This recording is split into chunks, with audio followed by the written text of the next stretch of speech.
Hey folks, all doing?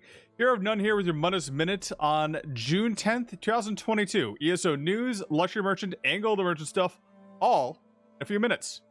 So first up, in the news, High Isle has dropped on PC and Mac, and everyone is invading Murkmire.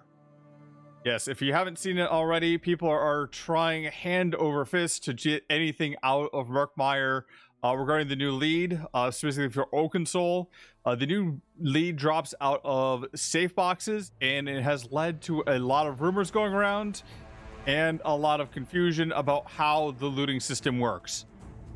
I'm not going to give any definitive answers. I have not had time or the ability to test on PTS with getting a friend to join in on it. If anyone wants to test this later on, they can. But I'll give a brief summary of some of the rumors going on with the lead. So first, the lead drops from safe boxes. We know this. There's confusion if somebody else can pick the lock and somebody else goes to loot, that other person may get a lead. That is one myth that we don't know if is true or not true. Another myth that's kind of out there as well is the fact some people think that it will spawn faster if you loot, and if you loot faster. It's like it takes 5 to 40 minutes for these things to come back, and everyone knows that it comes back faster if you just automatically auto loot. Honestly, I don't know. I don't know anyone who knows, because no one's tracked this stuff yet, and I haven't heard a single dev give an opinion about what works and what doesn't work.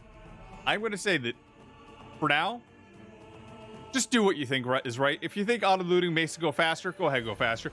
If you think that people can get leads after somebody else picks it, maybe leave it there so maybe they get a lead and they're not camping the same spot. Who knows at this point, unless somebody finds out.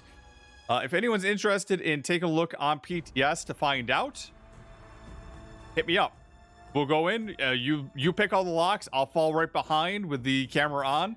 We'll see if I get a lead at some point. We'll try 50 boxes, and after 50 boxes, if I never get one after somebody else's lock picked it, I'd probably say that's definitive not working.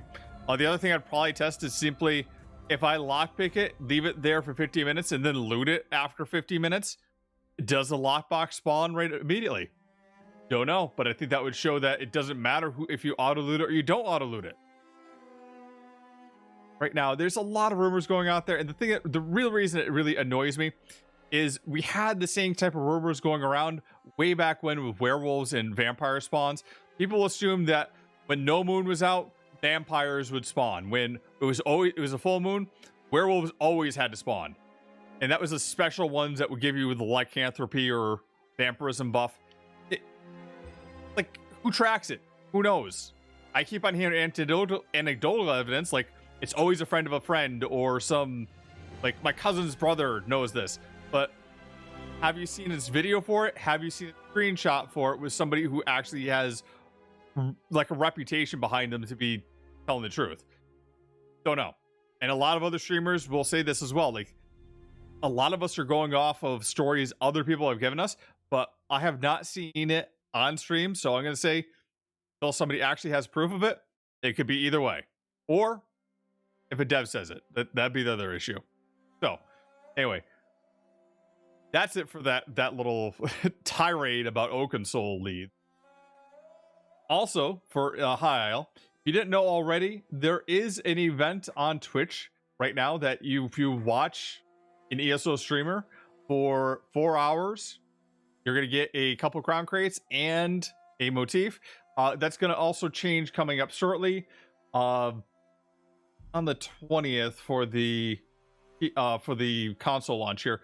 But that is going to give you all the previous the motif, the pet, and a mount, but also give you 2 more crates on top of it here. And that one is for 6 hours. So yeah, just lurk around in some Elder Scrolls Online streams.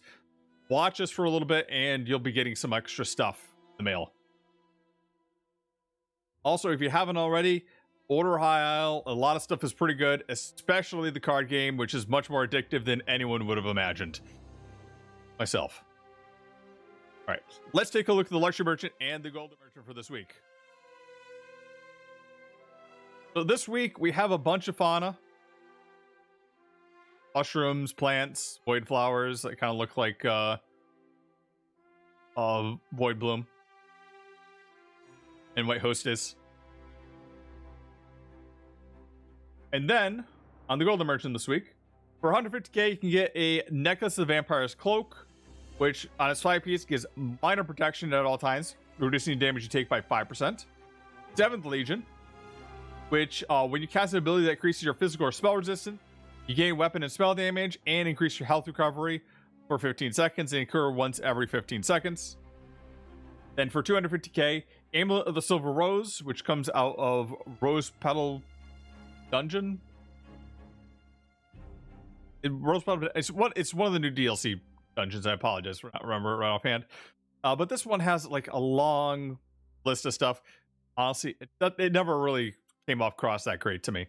When you block, you gain a stack of Realm Shaper for 15 seconds, gaining 1 stack every 1.5 seconds. When you reach 3 stacks, you consume them and launch Necrotic Energy at your attacker, dealing a bunch of damage and applying Major Maim for 12 seconds, reducing their damage by 10%. And once you find Necrotic Energy, you can't regain these stacks for 12 seconds. Damage scales off of your max health. We're kind of a tanky set here. Honestly, that Major Maim might be useful in certain cases here, but it's like a single target thing, and I don't think a lot of people use it in general. Then for 250k, also Sword Dancer's Necklace, which gives you 600 weapon damage to your weapon and spell damage to your dual wield strikes.